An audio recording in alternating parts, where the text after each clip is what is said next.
Why everything feels expensive. You walk into a grocery store with $50. 10 years ago, that money filled your cart. Today, you leave with 2 bags and wonder what happened. The core problem. The answer isn't what most people think. It's not just that prices went up. Your money lost its power. What is purchasing power? Think of money like a ticket to a concert. The ticket doesn't change, but what it gets you does. Purchasing power is how much stuff your money can actually buy. When purchasing power drops, the same dollar buys less bread, less gas, less everything. The inflation trap.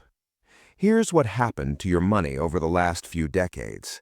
Prices for things you need kept climbing, but wages didn't climb at the same speed. This gap is why everything feels expensive. Why prices keep rising. Let me break down the real reasons. First, there's the supply chain. When oil prices spike, shipping costs jump. When shipping costs jump, everything that gets transported becomes pricier. That apple at the store traveled hundreds of miles to reach you. Someone paid for that journey, and now you're paying too. The housing crisis. Housing is the biggest budget killer for most people. 30 years ago, a house cost about 3 times the average yearly salary. Today, it costs 7 to 8 times that salary. Rent follows the same pattern. When housing eats half your paycheck, everything else feels impossible to afford. The education trap. College tuition increased faster than almost anything else. A degree that cost $10,000 now costs $50,000 or more. Students graduate with massive debt. That debt payment competes with buying a home, starting a business, or saving money. Healthcare costs. Medical care is another monster expense. Insurance premiums keep rising. Deductibles keep rising. Even with insurance, one hospital visit can destroy your savings. People avoid doctors because they can't afford the bill. The wage problem. Now let's talk about income. Productivity went up dramatically over the decades. Workers produce more value per hour than ever before, but wages didn't match that productivity growth. The extra money went somewhere else. Where the money went. Corporate profits reached record levels. Executive compensation skyrocketed. Shareholder returns multiplied. Meanwhile, the average worker's paycheck stayed relatively flat. This isn't about working harder. It's about who captures the value of that work. The hidden inflation. Some price increases hide in plain sight. Your phone bill includes fees that didn't exist before. Your streaming services keep adding dollars each year. Subscription models replaced one-time purchases. Now you pay forever for things you used to own. Shrinkflation. Companies have another trick. They keep the price the same but reduce the amount you get. Your cereal box holds less cereal. Your chocolate bar weighs less. Your chip bag contains more air than chips. You're paying the same for less, and most people don't notice. The debt cycle. Here's where things get dangerous. People can't afford basics on their income alone, so they use credit cards. Credit card debt comes with brutal interest rates. Now you're not just paying for the thing you bought, you're paying extra money just to have borrowed money. This cycle makes everything even more expensive. The comparison problem. Social media made this worse. You see people with nicer cars, bigger houses, fancier vacations. The pressure to keep up drives people into debt. Most of what you see online is either fake or financed, but the comparison still hurts. What changed in the economy? Let me zoom out to the bigger picture. Decades ago, economic growth was distributed more evenly. Rising tides lifted most boats. Then policies shifted. Tax cuts favored the wealthy. Union power declined. Corporate regulations loosened. The result was growth that concentrated at the top. The cost of convenience. Modern life trades money for time. Food delivery costs more than cooking. Ride shares cost more than public transit. Same-day shipping costs more than waiting. Each convenience seems small, but they add up fast. When you're already stretched thin, these choices become expensive necessities. The investment gap. Here's something most people don't realize. Wealthy people earn money from investments, stocks, real estate, bonds. These assets grow over time. Regular people earn money from wages. Wages grow slower than investments. This gap creates a wealth divide that gets wider every year. The psychological cost. Feeling broke all the time affects your brain. Stress about money impacts your health. It affects your relationships. It limits your choices. The mental burden of constant financial pressure is real, even if it's invisible. The system design. Our economy wasn't designed by accident. Policies favor certain outcomes. Interest rates affect who can borrow money. Tax codes decide who keeps more of what they earn. Minimum wage laws determine the floor for pay. These aren't natural forces, they're choices. What you can control. Let me be clear about something important. You can't fix the whole system alone, but you can control your response to it. Understanding these forces helps you make better decisions. Protect your purchasing power. First, focus on increasing your income. Skills that are valuable get paid more. Second income streams help. Side work, freelancing, or passive income all matter. The more income sources you have, the more stable your finances become. Reduce unnecessary costs. Track where your money actually goes. Most people guess wrong about their spending. Small subscriptions you forgot about, convenience fees that seem minor. These leaks drain hundreds every month. Invest what you can. Even small amounts invested regularly compound over time. You don't need to be rich to start. Index funds let you own pieces of many companies. Real estate investment trusts let you own property without buying a house. The key is starting, not the amount. Build financial buffers. An emergency fund changes everything. Even $500 prevents small problems from becoming disasters. Car repair doesn't require a credit card. Medical bill doesn't trigger panic. Buffers give you breathing room. The big picture. Everything feels expensive because it is. This isn't your imagination. Prices rose faster than wages. Housing costs exploded. Healthcare, education, and basics all increased. Meanwhile, the mechanisms that used to balance these forces weakened. The uncomfortable truth. Individual choices matter, but they're not the whole answer. You can budget perfectly and still struggle. You can work multiple jobs and still fall behind. The system itself creates these pressures. What needs to change?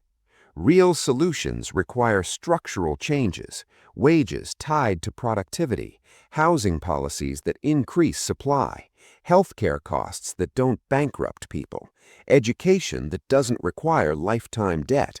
These changes happen through policy, not just personal finance. Your power. You have more power than you think. Where you spend money matters. Who you vote for matters. What you demand from your employers matters.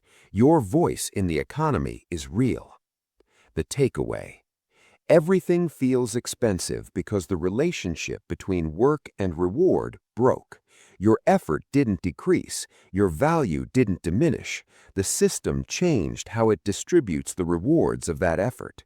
Understanding this helps you stop blaming yourself. It helps you see the real problem, and seeing the real problem is the first step towards demanding real solutions. Your money should work for you, not against you. The economy should serve people, not the other way around. When enough people understand this, change becomes possible. Until then, protect yourself, make smart choices, and remember this truth. You're not failing at money. The money system is failing you. You understand why everything costs more now. But here's what nobody talks about. The expensive feeling isn't just about money. The time poverty trap. Money and time are connected in ways most people miss. When you're broke, everything takes longer. You can't afford the convenient option, so you take the slow one.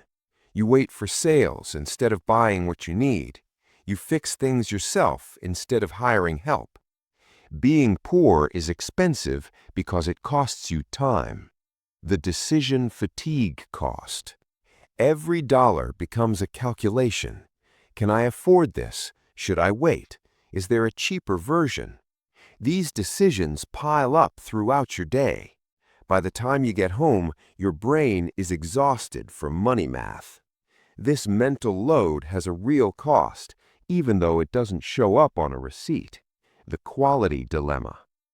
Cheap products break faster. You replace them more often. Over time, you spend more money buying the same thing repeatedly. Expensive products last longer, but you need money up front to buy them. Poor people pay more over their lifetime because they can't afford quality. The geography of expense. Where you live determines what you pay. Cities offer higher wages but charge higher rent. Rural areas cost less but offer fewer job opportunities. Food deserts make groceries more expensive. Transit deserts make cars mandatory. Your location traps you in certain cost structures. The banking penalty. Not having enough money costs money. Overdraft fees punish you for being broke. Minimum balance requirements lock you out of better accounts. Check cashing services charge fees banks don't. Payday loans trap you in interest cycles. The financial system extracts more from people who have less. The insurance paradox. Insurance protects you from disaster, but only if you can afford it. Without health insurance, a broken arm becomes a financial crisis. Without car insurance, an accident ends your ability to work. Without renter's insurance, a fire destroys everything you own. The people who need protection most can afford it least. The education cost beyond tuition. College debt is just the beginning. Unpaid internships require family support. Professional clothes cost money. Moving to where jobs exist costs money. Building a career requires investments that textbooks don't mention. Rich kids get these supports automatically. Poor kids fund them with debt or sacrifice opportunities. The compound effect of small setbacks. A flat tire costs $80. Without savings, that becomes a credit card charge. The credit card charge accrues interest. You miss the minimum payment because money is tight. Now you have a late fee and higher interest.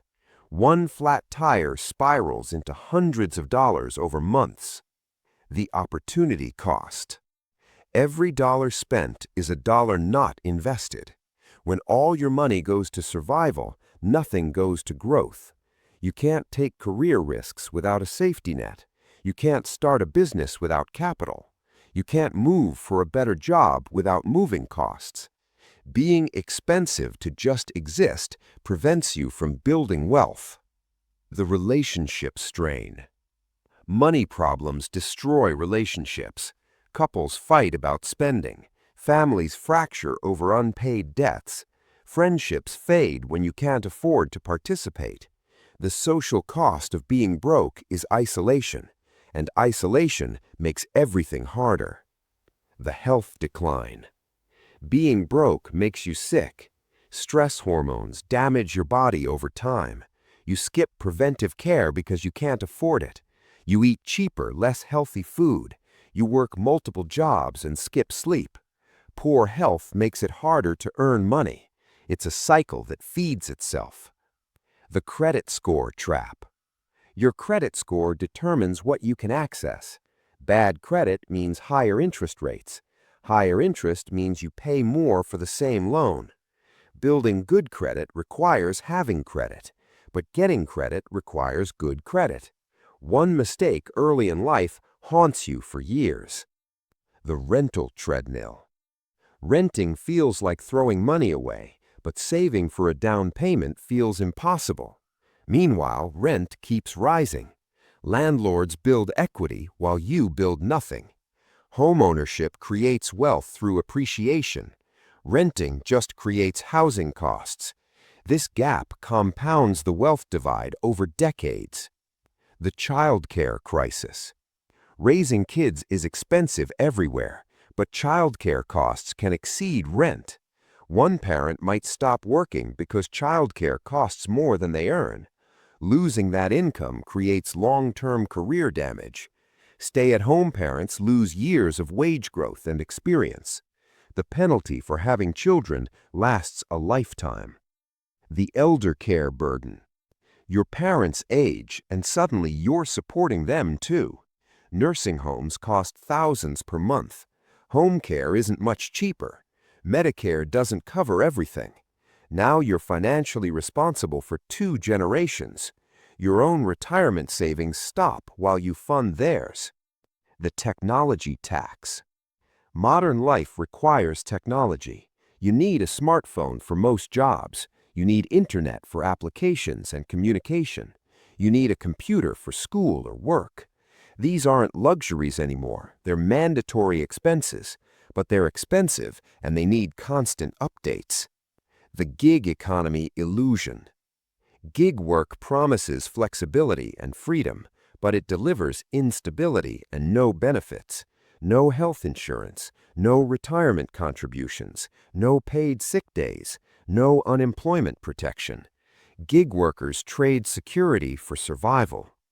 The education skills mismatch. Schools teach what they've always taught, but the economy needs different skills now. That gap costs you earning potential. Retraining costs money and time. Without it, your wages stagnate. With it, you go into debt for credentials the market demands. The automation threat. Technology replaces jobs faster than new ones appear. Entry-level positions disappear. Mid-career workers get displaced. Retraining for new industries is expensive and uncertain. The people most vulnerable to automation have the least resources to adapt. The mental accounting trick. Your brain treats money differently based on where it comes from. A tax refund feels like free money, so you spend it differently than your paycheck. A bonus feels special, so it goes to luxuries. This mental quirk makes it harder to save. Understanding it helps, but fighting your own psychology is exhausting. The lifestyle creep. When your income increases, your spending increases too. A raise should improve your financial position, but it often just upgrades your lifestyle. Bigger apartment, nicer car, better restaurants. You end up with the same financial stress at a higher income level. Breaking this pattern requires conscious effort. The retirement crisis. Social Security won't be enough. Pensions barely exist anymore. Retirement depends on your own savings. But if you're struggling now, retirement savings feel impossible. The average retirement account balance is shockingly low. Most people will work longer than they planned or live on very little. The inheritance gap. Generational wealth transfers create lasting advantages. Rich kids inherit houses, stocks, and financial knowledge. Poor kids inherit debt and financial stress. This gap perpetuates across generations. Your grandchildren's opportunities depend partly on choices made decades ago. The inflation psychology. Once prices rise, they rarely fall back down. Companies test what consumers will pay. If we accept the new price, it becomes permanent. Our expectations adjust upward. We forget what things used to cost. This ratchet effect means expensive becomes normal. The currency devaluation. Money itself loses value over time. Central banks print more money to manage the economy. More money chasing the same goods means higher prices. Your savings lose purchasing power while sitting in the bank. Inflation is a slow tax on anyone holding cash. The global competition. Workers now compete globally. Someone across the world might do your job for less. This pressure keeps wages down. But your costs are local. You can't buy groceries at global prices. This mismatch squeezes your budget from both sides. The regulatory capture. Rules get written by people with money. Those rules protect existing wealth. Licensing requirements limit competition. Zoning laws restrict housing supply. Patent laws extend monopolies. Each regulation serves someone's interest, and it's usually not yours. The measurement problem. Official inflation statistics miss what you actually experience. They measure average prices across everything, but you don't buy average goods. Your specific basket of needs might inflate much faster. Housing, healthcare, and education rose faster than the official numbers suggest. The expectation shift. Previous generations expected more with less. A single income supported a family. College was affordable. Houses were reachable. Retirement was secure. Those expectations don't match reality anymore. The psychological adjustment is painful. What this means to you. You're playing a game where the rules changed. Old advice doesn't work as well. Save 10% of your income assumes there's 10% left over. Buy a house assumes houses are affordable. Get a degree assumes degrees lead to good jobs. The formula's broke. The adaptation challenge. You need new strategies for this new reality. Multiple income streams instead of one job. Investing early instead of saving for a down payment. Skills training instead of traditional degrees. Remote work instead of local opportunities. These adaptations aren't easy, but they're necessary. The community solution. Individual effort has limits. Community support multiplies resources. Sharing tools and skills reduces costs. Cooperative purchasing provides bulk discounts. Mutual aid networks catch people when they fall. Collective action creates change that individuals cannot. The political dimension. These problems have political solutions. Minimum wage affects your baseline earning power. Healthcare policy determines medical costs. Housing policy affects rent and home prices. Tax policy decides who keeps their money. Your vote is economic power. The information advantage. Understanding these forces gives you an edge. You can spot traps before falling. You can plan around structural problems. You can advocate for better systems. Knowledge doesn't solve everything, but ignorance guarantees failure. The long game. Building financial security takes time. Small, consistent actions compound. $100 invested monthly becomes substantial over decades. One skill learned opens new opportunities. One good financial decision prevents 10 bad ones. Patience is a financial strategy. The final truth. Everything feels expensive because the whole system shifted. You're not imagining it. You're not failing. The ground moved underneath everyone. Some people had parachutes built by previous generations. Others are figuring out how to fly on the way down. Understanding the system doesn't make you rich, but it makes you informed, and informed people make better decisions. Your financial struggle is real, but it's not personal. It's structural. Fight it with strategy, community, and persistence. The system won't fix itself, but you don't have to fix it alone.